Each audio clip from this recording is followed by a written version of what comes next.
Nagtataka ba kayo kung yung mga na-restrict nyo kachatin nyo ay hindi nyo na makita sa inyong Facebook Messenger? Pues, ituturo ko sa inyo kung saan nga ba makikita yung mga na-restrict natin na friend natin sa Facebook Messenger. Pues, may dalawang paraan dyan kung paano natin makita. Una, kung natatandaan nyo yung pangalan nila ay pwede nyo siyang i-search sa pamamagitan ng search button dito sa harapan mismo ng Messenger ninyo.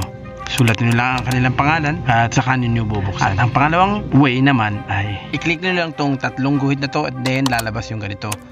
Then saka nyo i-click itong tatlong settings. Then scroll nyo lang yan pataas at makikita nyo yung privacy. So hindi pa natin makita na maayos. At yun pala yung privacy sa baba. Ayun. Click nyo lang yung privacy na yan. Saan na nga ba? Ayaw tumigil. Ayan. So, i-click nyo lang yung privacy.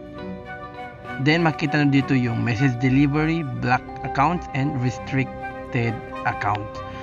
Then, click nyo lang yung restricted account. So, ayun. Kitang-kita natin kaagad kung ilan ba yung naka-restrict natin dito sa ating account. So, 2 tao yung naka-restricted natin para hindi na sila makapag-chat sa atin. Pero ngayon, ipapakita ko rin sa inyo kung paano natin tatanggalin yung kanilang restricted. So, click lang natin itong unrestrict dito sa tapat mismo ng kanilang baba.